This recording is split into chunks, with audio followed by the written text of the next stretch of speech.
Marseille, bébé. On va aller au port. On a pas mal de gens qui sont inscrits sur l'Eventbrite, mais il n'y a personne qui répond. Donc voilà, on va voir. Sinon, on ira plus vite à Toulon. On ira dès ce soir à Toulon. Et voilà quoi. Mais dommage, parce qu'il y avait plein de gens inscrits. Donc je sais pas ce qu'ils foutent les Marseillais là.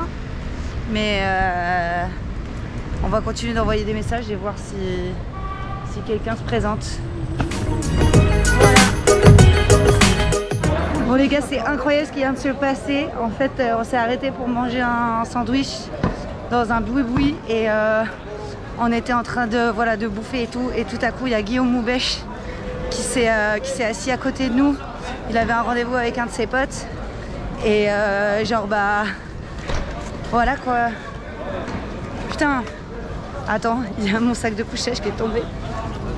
Et je lui ai demandé si je pouvais le déranger, lui poser quelques questions. Alors j'avais du coup rien préparé.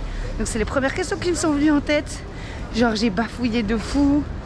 J'étais hyper stressée. Heureusement que j'ai une GoPro parce que je tremblais. J'ai paniqué. Je savais vraiment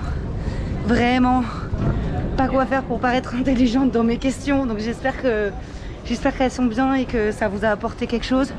Merci Guillaume d'accepter cette interview complètement improvisée. On s'est croisés comme ça à Marseille. Alors toi tu connais les cryptos depuis combien de temps? Tu t'y intéresses depuis combien de temps? Moi ça va faire un an, un peu plus. Enfin en vrai je connais les cryptos et j'en entends parler depuis je pense comme tout le monde 5-6 ans, depuis que ça boom un petit peu. Et surtout je dirais en 2017 où le Bitcoin avait atteint genre quasiment 20K et on trouvait ça fou, et juste après il y avait eu un crash de malade et donc je m'étais dit bon finalement j'ai bien fait de pas m'y mettre.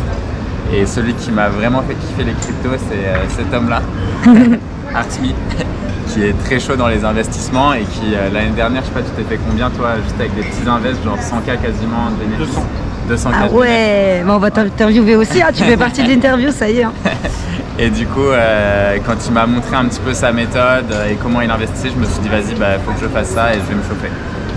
Et du coup, c'est plutôt de l'investissement en spot, t'as pas trop le temps de faire du trading, j'imagine. Ouais, non, moi c'était pas du tout de trading et du coup j'appliquais sa méthode dollar cost average, t'achètes toujours top 10 des cryptos, le même montant à la même date chaque mois.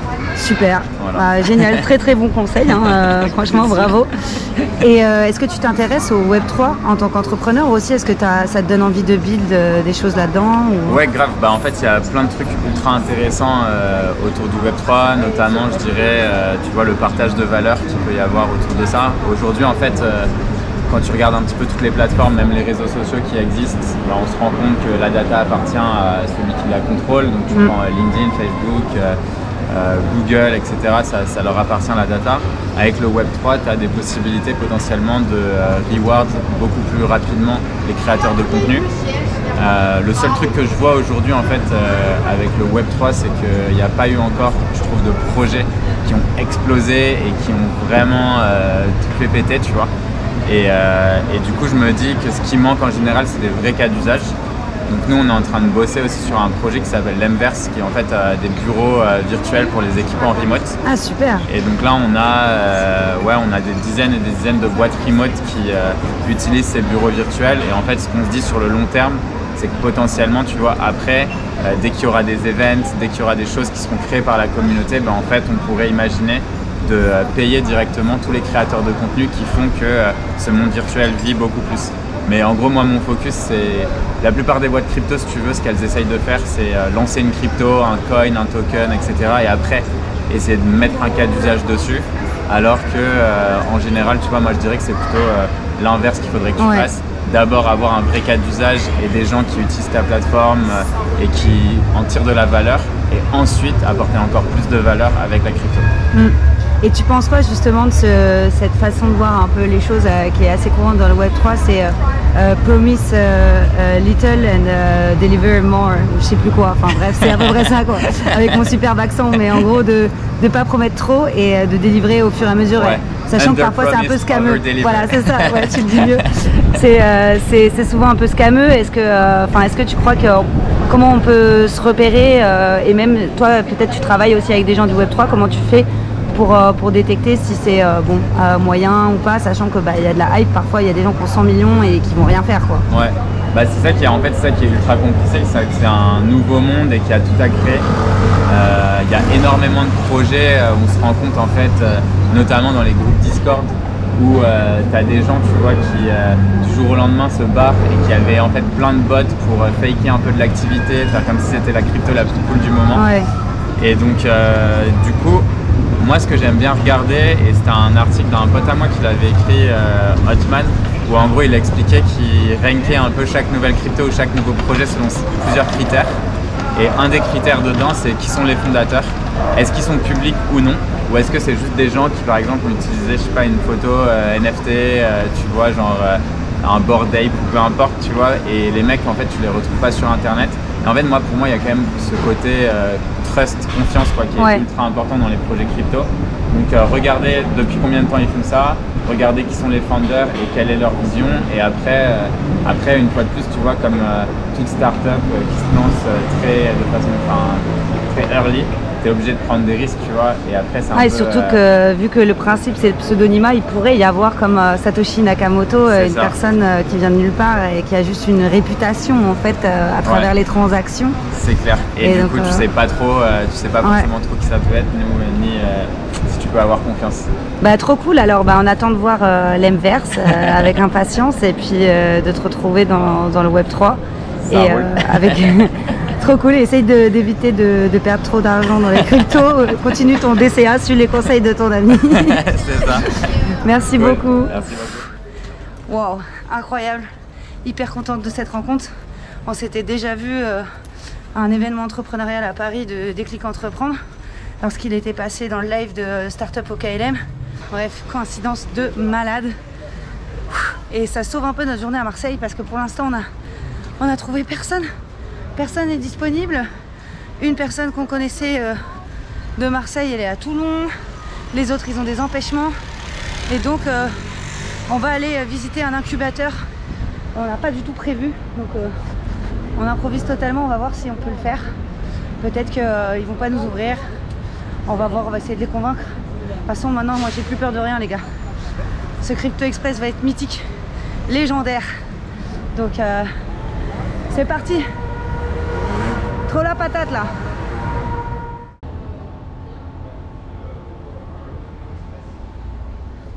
Et voilà, on entre dans un espace de coworking spécial numérique. Et donc du coup on a rencontré des gens qui vont nous présenter des personnes dans les cryptos. Et on espère pouvoir les rencontrer ce soir. C'est ça notre pitch. C'est qu'on dit qu'on est une résidence. Donc les gens ils ont les clés du lieu, ils viennent quand ils veulent. T'as pas de badges, c'est tout à la confiance ici. Et on prend que des gens qui restent au moins un mois.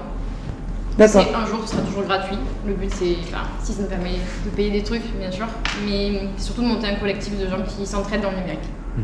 Voilà. Et tous les espaces de cowork sont libres, il n'y a pas de bureau fermé, tout le monde va et vient comme il veut quoi. Super. Et pareil, la criminalité construite comme ça, frigo partagé, cuisine partagée. Et t'as cet espace de travail là, et t'as aussi l'espace de travail qui est juste au-dessus. Là, les amis.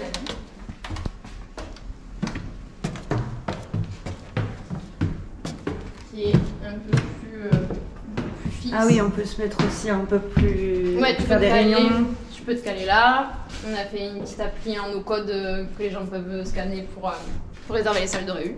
Ah super. Et pareil, c'est gratuit. Les gens peuvent ramener des clients, des copains, s'ils veulent. C'est pareil, tout est libre quoi. Et, là, et toi, ta position dans cet endroit, c'est quoi? Je l'ai co-créé avec Pierre. D'accord. Ah super. Bravo. Et avec Pierre et une personne qui s'appelle Rémi, du coup, il y a 3 ans. Et vous l'avez créé parce que vous aviez le besoin d'abord pour vous, j'imagine. Enfin, en général, c'est comme ça que ça se crée, mais peut-être une autre histoire. Ouais, c'est en gros, du coup là, on est dans une autre pièce, c'est la bibliothèque. Pareil, comme une salle de réunion que tu peux réserver. Moi, c'est mon endroit préféré déjà. C'est vrai? Ouais. Et je pense que c'est mon endroit préféré aussi. Pareil. Comme salle de réunion. Et c'est pas ma préférée pour le coup.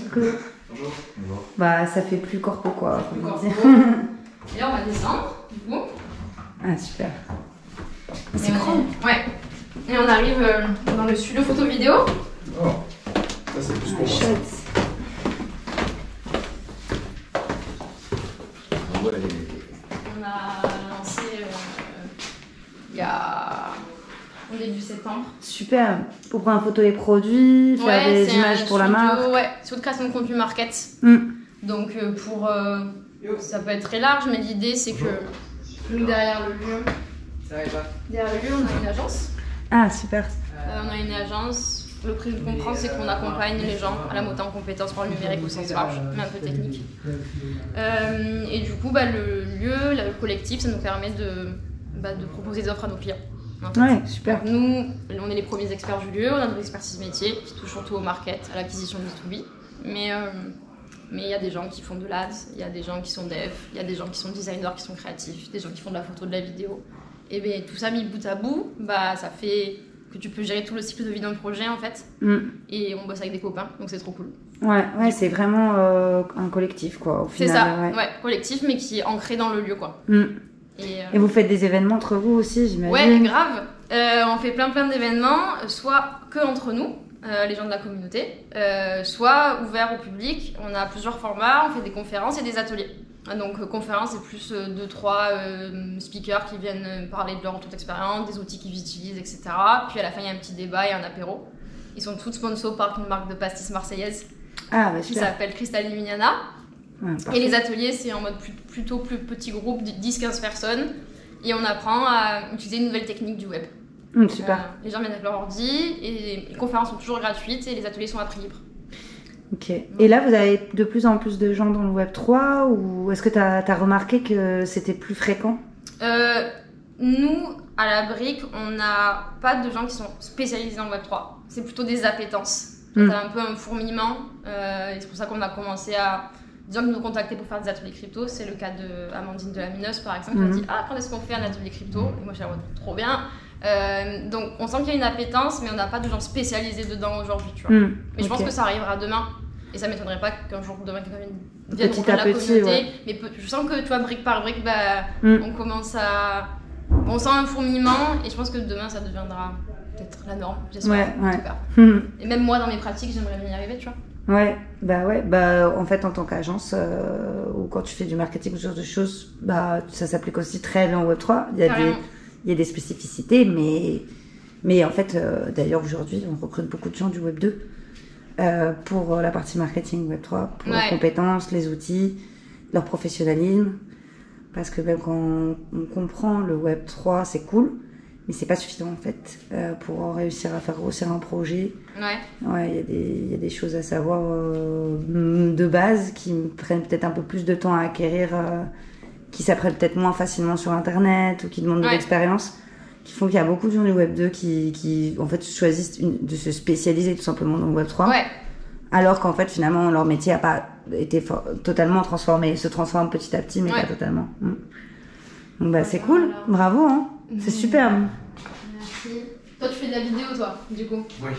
Okay. Vidéo, photo, je suis graphiste et du coup c'est pour ça que tout ça m'intéresse. Trop cool. Et t'es dans quelle ville? Bruxelles, je viens de Belgique. Ok. Je lui fais faire le tour de France alors qu'il est belge quoi. Et toi, tu viens d'où? Moi je suis de... Ça c'est Anna qui travaille avec nous, qui est la directrice artistique de la brique, qui a fait la petite fresque. Ouais, c'est beau. Et aussi, on a commencé à mettre en place pour enregistrer les podcasts. Ouais, j'ai commencé à enregistrer le mien. Mais l'idée c'est que en fait, ce matos là, il soit à dispo de tous les gens de la briqueterie. Super. Tu fais un podcast sur quoi? Alors, j'ai commencé, j'ai pas encore sorti, ça s'appelle Le Visionnaire.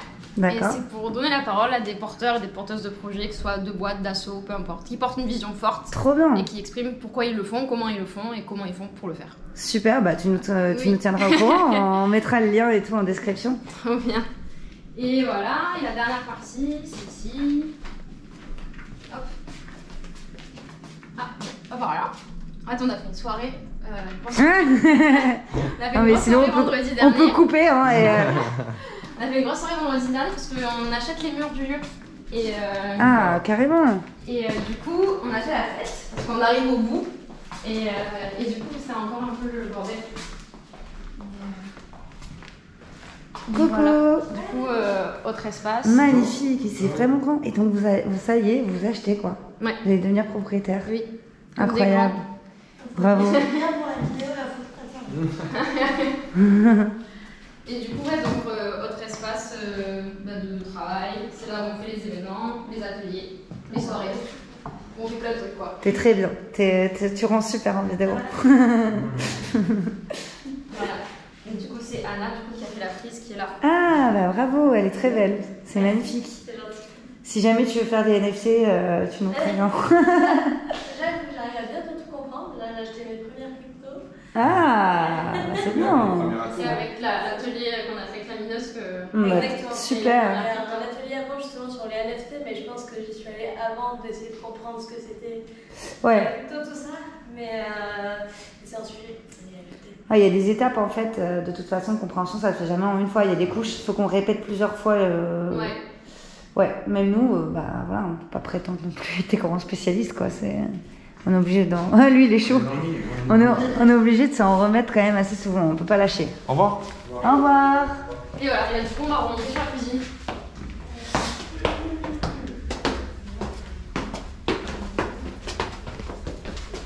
On n'est pas des spécialistes, mais on est quand même dans le milieu. Hein, chef. Oui, on est dans le milieu, mais. Merci, mais spécialiste, avec un nouveau truc toutes les 2 semaines. Et du coup, vous. Tiens ta tête de spécialiste là.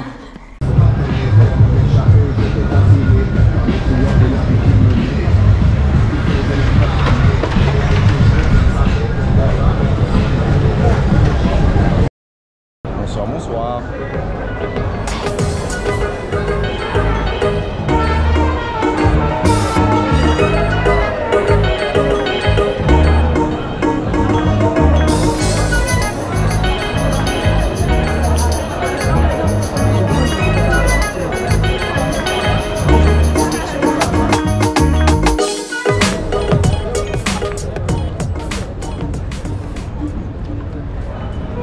Et voilà, on est à Marseille, en soirée.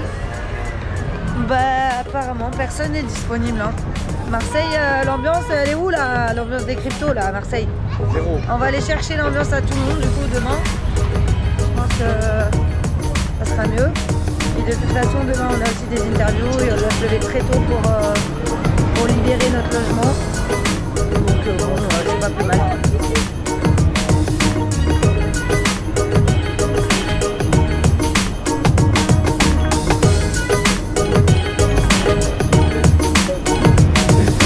Et j'ai faim. Voilà.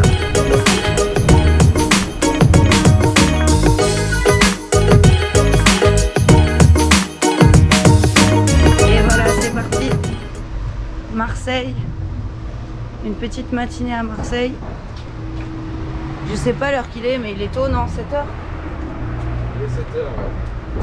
Il est 7h. Et donc c'est parti, on va un peu à la mer. On va se poser un peu et attendre mon rendez-vous. Prendre quelques jolies prises de vue sur la plage. Un bon café. Et puis renvoyer des messages, vérifier que tout est bon pour ce matin. Et de toute façon après pour Toulon, c'est assez simple. Il y a des trains toutes les demi-heures. Et c'est pas très cher, donc on prendra le TER. Et quand on aura fini nos interviews.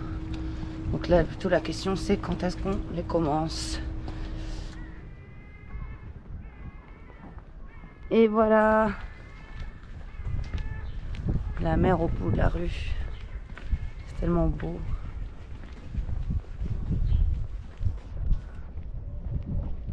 Comme si c'était la même chose. Après, c'est des gens comme moi qui sont pas vraiment au courant de comment ça fonctionne. Alors là, tu ne rentres pas dans le système et que les gens qui ne connaissent pas, c'est pas évident. Ouais.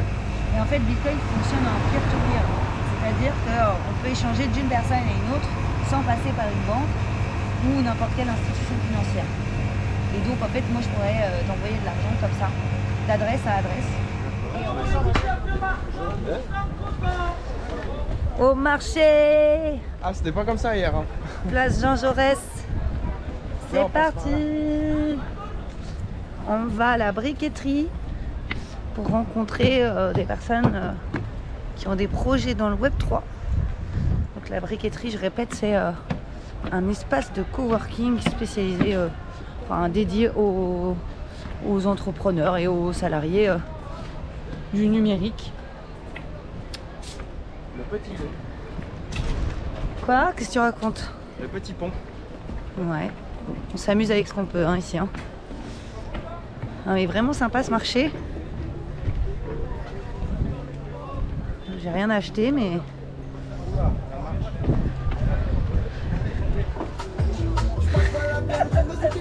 C'est ce que ça veut dire tes cuir? Non. Oh, et je vais pas t'expliquer, t'es trop jeune pour savoir ça.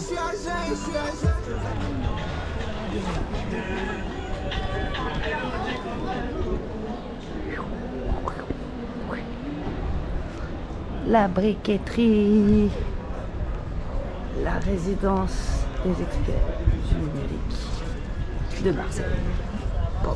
Bon alors bah je crois qu'on n'aura pas d'interview pour Marseille hein, à part celle de Guillaume parce que bah, là on a rencontré quelqu'un qui travaille dans le Web3 mais il préfère rester caché, il veut pas même flouter en fait parler de ce qu'il fait. Donc voilà, bah, on force personne à participer. Donc voilà, on va certainement essayer de faire un petit micro-trottoir puisqu'on a le marché. Donc on va se lancer là. On réfléchit un peu à comment on va organiser ça puis on va faire un petit micro-trottoir spécial Marseille je pense. Bonjour madame. Bonjour. Alors vous travaillez sur ce marché, comment il s'appelle déjà ce marché? Presque, c'est le marché de la Plaine, vous êtes à Marseille là. Marseille, Super. La Plaine, il est revenu depuis pas longtemps mais il est très bien. Ah bah super. On voulait savoir ce que vous connaissiez des crypto-monnaies, qu'est-ce que ça vous dit? J'ai entendu parler de la méta me semble-t-il, là il y a un petit moment de ça. Je pense que c'est l'avenir, mais comment et sous quelle forme, je sais pas. D'accord. Pour vous, c'est quoi méta? Mais je pense que c'est un peu une vie virtuelle quand même, en quelque sorte. Et je pense que à terme, les entreprises vont devoir investir dans ce circuit-là également. Je pense que c'est l'avenir, sans y savoir quoi que ce soit. Et vous allez vous tenir au courant ou vous dites que c'est pas pour vous? Ouais, non, j'ai un peu envie, mais c'est pas du tout mon milieu, donc je sais pas. Vous allez regarder comme ça de temps en temps quoi? Je pense. Et est-ce que vous connaissez Bitcoin? Ça vous dit quelque chose? Oui, bien sûr. Et pour vous, c'est quoi alors Bitcoin? C'est quelque chose où il fallait être présent il y a quelques années de ça déjà. Je pense que c'est un peu dépassé en fait. Ah d'accord, vous croyez que c'est fini? Je pense. Ok. Mais j'y comprends rien. D'accord, bah super. Bah merci beaucoup. Bonne journée. À vous, bonne Au revoir. journée. Bonjour monsieur. Bonjour. Donc alors vous connaissez, vous savez même pas ce que c'est les crypto-monnaies, ça vous parle pas? Je connais même pas les crypto-monnaies. Et Bitcoin, ça vous parle ou pas? Non. Non plus? Et les métavers, ça vous parle aussi? Non?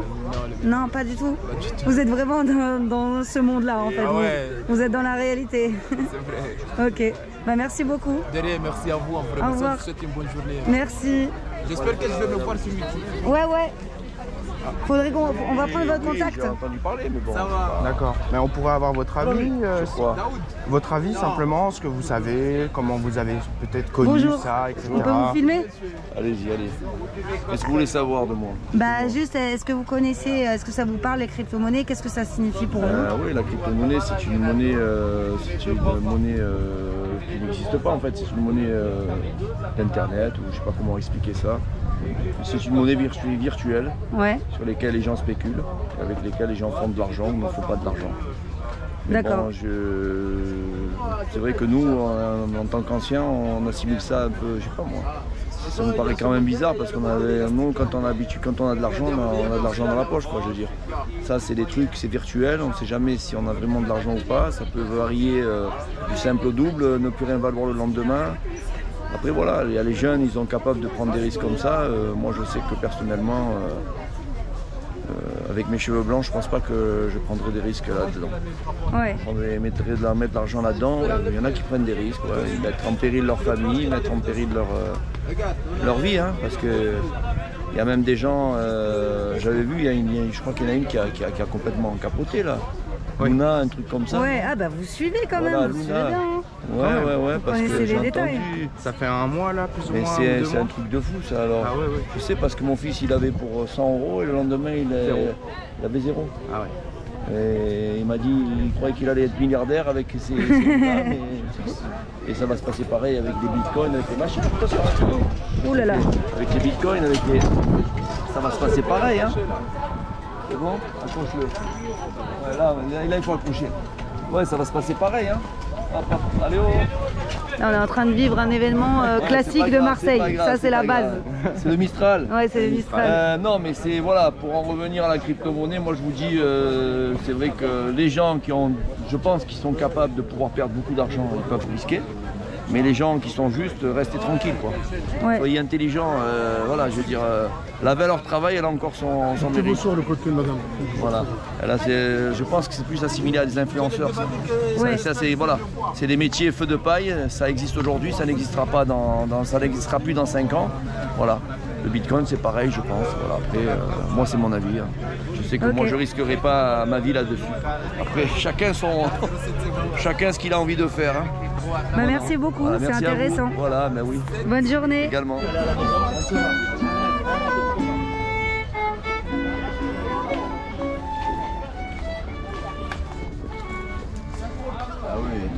Coucou, ça va? Ça va et toi? Très bien. Ouais. Comment tu t'appelles? Daker. D'accord, bah enchanté, moi c'est Agathe. Enchanté Agathe. Alors qu'est-ce que tu penses des crypto-monnaies? Est-ce que ça te parle? Pour toi c'est quoi? C'est un truc au top. Le Bitcoin et tout ça, c'est vraiment bien. Moi je trouve ça bien. Est-ce que toi t'as mis un peu d'argent dedans ou pas? Non, j'ai pas encore mis, mais je vais en mettre. Tu vas le faire? Ouais, je vais le faire. Parce qu'apparemment c'est bien, après même quand on est vieux et tout ça, c'est... Qu'est-ce que tu connais sur ce sujet-là? Surtout que ça fait de l'argent, ou est-ce que tu sais à quoi ça sert, d'où ça vient? Que ça fait gagner un peu d'argent. Des fois on peut perdre, des fois on peut gagner. Ça ok. descend, ça monte. Et tu sais aussi, est-ce que ça te parle le mot Web 3? Web 3, non je connais pas. Pas du tout? C'est quoi le Web 3? C'est quoi le Web 3? Ah, tu connais pas? Il n'y a pas grand monde qui connaît, hein. C'est juste une question un peu nouveau? difficile. Ouais, c'est nouveau, c'est une nouvelle version d'Internet en quelque sorte. Ah ouais, je connais pas. Et en fait qui s'appuie sur ce qu'on est en train de faire avec Bitcoin, tu vois. Ah d'accord. Et ça te parle aussi, tout ce qui est métaverse, tout ça? Non. Pas du tout? Je connais pas. Sincèrement, je connais pas. Ok. Et est-ce que tu as des potes qui ont investi dans les cryptos? Ouais, j'ai pas mal de collègues qui ont investi dans le Bitcoin. Ils ont gagné ou ils ont perdu? Il y en a qui gagnent, il y en a qui attendent encore. Ils sont là sur l'ordi et tout. Ouais. Ils vérifient quand ça monte, quand ça descend, c'est ça. Et est-ce que tu as un pote qui est devenu complètement fou, qui fait que ça? J'en ai pas mal, ouais. J'en ai pas mal, mais bon, après eux, ils travaillent, tu vois. À côté, ils travaillent, ouais. Ouais, à côté, ils travaillent, du coup... Ok, bah on te souhaite de bien investir et de gagner de l'argent dans les années à venir. Inch'Allah, comme on dit. Ouais, Inch'Allah. Allez, bonne journée. Merci. On a demandé à une douzaine, voire plus, de personnes. 3 personnes nous ont répondu. Il y a 2-3 personnes qui ont refusé. Et le reste connaissent même pas le mot, en fait. Donc voilà, ils connaissent même pas le mot, donc on peut pas vraiment faire quelque chose. Mais en tout cas, cool, intéressant. Au tout début, on a eu beaucoup de chance de tomber sur quelques personnes qui savaient au moins ce que ça voulait dire, à peu près, enfin, qui comprenaient vite fait qu'il se passait quelque chose là-dedans, quoi. Et après, des personnes qui vraiment savent pas du tout de quoi on parle, quoi. Coucou Alexandre, alors toi tu es community builder. C'est ça. Et d'ailleurs apparemment je t'avais contacté sur LinkedIn pour le second live de Thunder. Mais tu t'en souvenais plus. Et voilà, ouais, je suis désolée. C'est-à-dire que j'ai envoyé tu dois peut-être connaître en tant que community builder, j'ai envoyé des messages pour avoir des leads, quoi. Tu vois. Je me suis douté. En tout cas, hyper intéressant et d'avoir ton avis un petit peu sur la construction de communauté pour le Web3. Est-ce que déjà toi tu as une clientèle dans ce secteur-là? De plus en plus.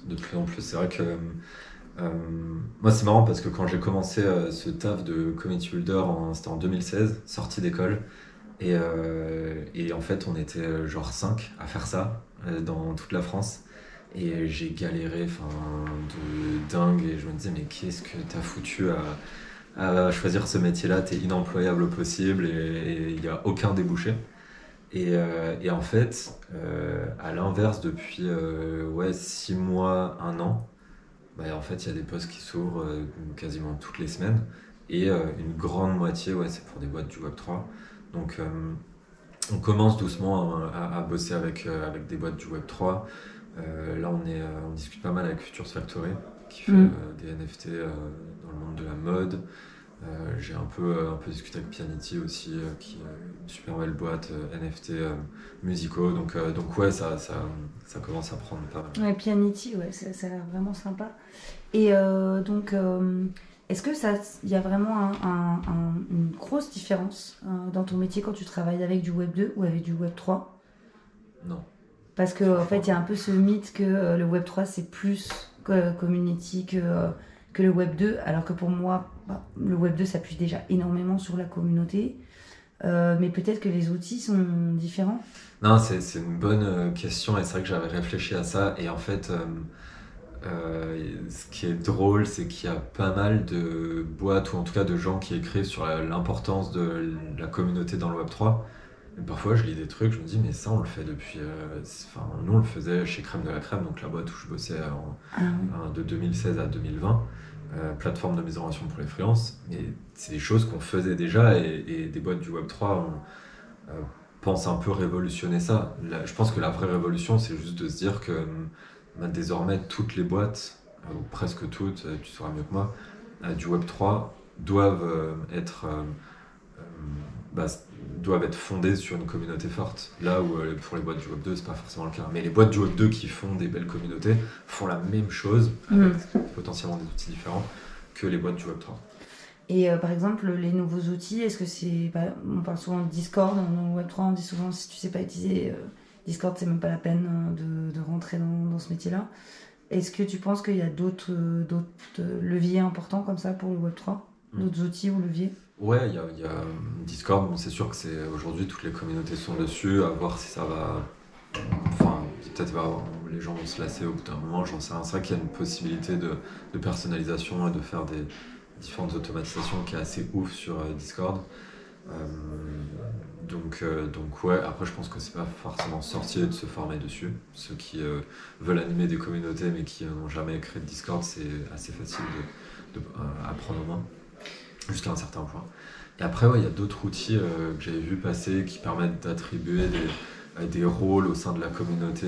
Je me souviens plus du nom de ces outils-là, mais c'est vrai que du coup, avec l'émergence du Web3 et du rôle de la communauté pour ces boîtes-là, il y a plein de nouveaux outils qui se sont lancés. Ne serait-ce que les plateformes communautaires un peu all-in-one, toutes les semaines, enfin tous les mois, il y en a qui sortent. Et après, des outils plus spécifiques au Web3.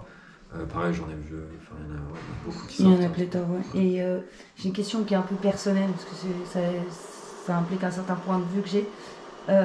Est-ce que tu penses que les sites web vont disparaître dans ce qui est du Web3, sachant que moi je trouve que finalement beaucoup servent juste de sites vitrines ou éventuellement pour le Mint, alors que tous les contenus sont dans les communes, donc sur les réseaux sociaux Web 2, Discord, Facebook, Insta, Twitter. Est-ce que ça te parle ça, ou j'ai une théorie complètement à côté de la plaque ? J'avais jamais pensé ça, tu vois. Non, je pense que tu es obligé d'avoir un site pour... Google, si t'es pas sur Google, en fait, c'est très très très compliqué de te faire connaître, quoi. Donc moi, je pense qu'il y aura toujours des sites. Maintenant, c'est vrai que la plupart des sites, c'est du Webflow, tu lances un site en une journée, et c'est beaucoup plus proche, là où tu as raison, c'est que c'est de plus en plus des landings, donc très simples, des one-pagers avec 3 blocs un peu classiques, que des vrais sites avec plein d'onglets, plein de rubriques, le blog, etc. En effet. Et est-ce que tu as pensé à un moment à te spécialiser dans le Web3, ou est-ce que ça a du sens On m'a conseillé en tout cas de le faire, mais on verra, peut-être plus tard. Ouais, il faut voir aussi si la cible elle est intéressante pour toi. Ouais, la cible elle l'est, hein, mais aujourd'hui aujourd'hui mon rôle il a un peu évolué. Je suis plutôt dirigeant de ma société qui s'appelle Communo, via laquelle on a créé un collectif de freelance community builder. Et en fait, mon enjeu il est plutôt de créer les meilleures conditions de travail ever pour les membres de mon collectif community builder. D'accord. Que de moi-même faire des missions en solo pour des clients. Et du coup, à l'intérieur de mon collectif, donc dans lequel je veux créer la meilleure expérience possible avec les meilleurs clients, on a des freelances spécialisés Web3 et du coup, on va aller adresser des boîtes Web3. Moi, c'est vrai qu'à titre plutôt perso, j'ai toujours un peu ce sentiment d'illégitimité face à ces boîtes, mais on verra. De toute façon, il y a plein d'opportunités, donc à faire. Pourquoi pas, ouais. Pourquoi pas. Et toi, personnellement, est-ce que les cryptos, ça t'intéresse? Est-ce que tu as investi là-dedans que ce soit d'ailleurs crypto ou tout simplement dans le Web3, sur peut-être d'autres choses que juste acheter une crypto, quoi. Ouais, non, ça m'intéresse. J'ai été curieux là-dessus depuis un petit moment. Du coup, ouais, non, j'ai investi, je sais pas, j'ai dû commencer à investir en 2018, 2019, quelque chose comme ça. Ah ouais, bah, tu vois, avant non, par exemple. Et NFT, je détiens un NFT, c'était vraiment pour voir le principe. Donc là, un peu moins, et voilà. Et tout ce qui est plus métaverse, etc., je suis un peu plus sceptique, je veux dire. Ouais, c'est un sujet un peu à part dans le Web3. Ok, bah, très intéressant, merci beaucoup d'avoir participé. Merci à toi. Et bah, voilà, on t'enverra le vlog. Mais si t'es connecté avec moi sur LinkedIn, je pense que tu vas en entendre parler. Merci beaucoup. Super, bonne journée. Bon, bah, on va se faire interviewer par Anna. Donc voilà. On est chaud. Ouais. On est chaud patate. Là, de crypto, c'était cool. Mais T'es stressé maintenant ou pas? Du coup, ça se passe là? Ça se passe là. Ah oui. Stressé? Ouais, quand même un peu. Hein. Un petit peu?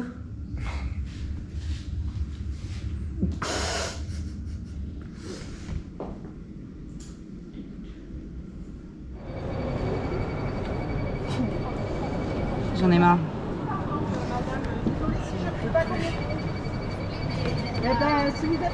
Bon, si ça marche pas... Non, tu te débrouilles, t'apprends. T'apprends à prendre un TER. Tarif normal.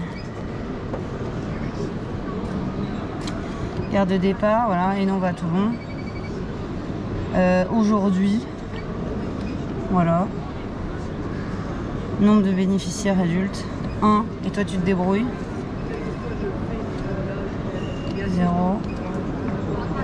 Elle est simple. En fait, faut appuyer 2 fois. Je sais pas, pour moi c'était très facile. Ouais, c'est bon. Voilà, puis je vais payer par carte. 13 balles 70, très acceptable par rapport à d'autres trucs. Tarif normal? Bah t'es normal ou t'es bizarre? Moi je suis OG, moi. T'es OG? Est-ce qu'il y a un tarif pour les OG? Il y a un tarif sûrement pour ceux qui ont 40 NFT et plus. Ah ouais? Les NFT la SNCF? Ah ça c'est bientôt dans les bacs. Non. Et voilà, on a le ticket. Du coup on va aller regarder les horaires après. Ah bah ouais, Toulon. Bah ouais, c'est le premier. C'est bon? Attends.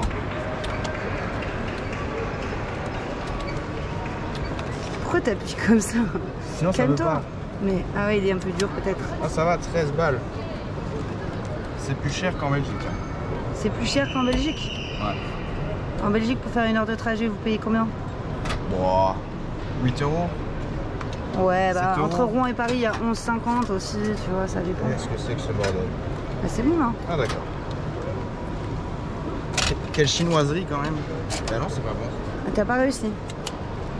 Je crois que t'as pas laissé assez longtemps sans contact, mec. Ah c'est bon, Faut c'est lire, bon. en fait. C'est bon. Faut lire. Yeah. Mais ton chapeau, il est par terre, mec, c'est Ah dégueulasse. merde. Ah, tu l'as frotté sur le sol et tout. Bon là, on va regarder les horaires quand même, peut-être. Et puis, on va manger un truc, parce que moi j'ai trop faim. 3 burgers forts. Non, moi je vais regarder ce qu'il y a déjà. Bon, après, c'est vrai que dans une gare en France, le moins cher c'est le McDo. Hein. Faut pas se mentir. Ah bah j'ai bien choisi alors. Ouais, sauf que le truc c'est que t'as faim 2 heures après quoi. On a faim 2 heures après. C'est pas faux. Et nous on veut être efficace en fait. Je recherche l'efficacité. Et surtout que le truc en fait c'est que tout le reste dans une gare c'est de toute façon de la junk food. Donc, à part les trucs super chers, genre épique, je sais pas quoi là. Ouais c'est vrai. Ah mais t'es électrique. Ah. Ça c'est le TER hein. Attends vas-y. Ça me rentre dans la peau. On va regarder les horaires quand même.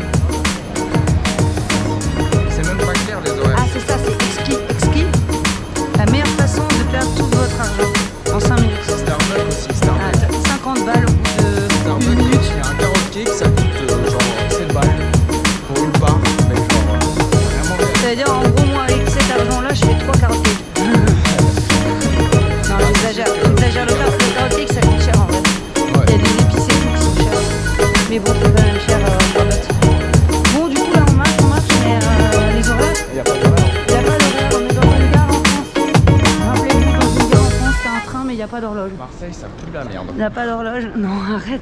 Tais-toi. C'est très bien Marseille. On va avoir des problèmes, mec. Non. Chut, dis pas ça. Ok, chut. Je te jure, on va avoir des problèmes. Putain, le truc est électrique. Il est électrique. Ok. Tout le monde. Je pense que c'est mort.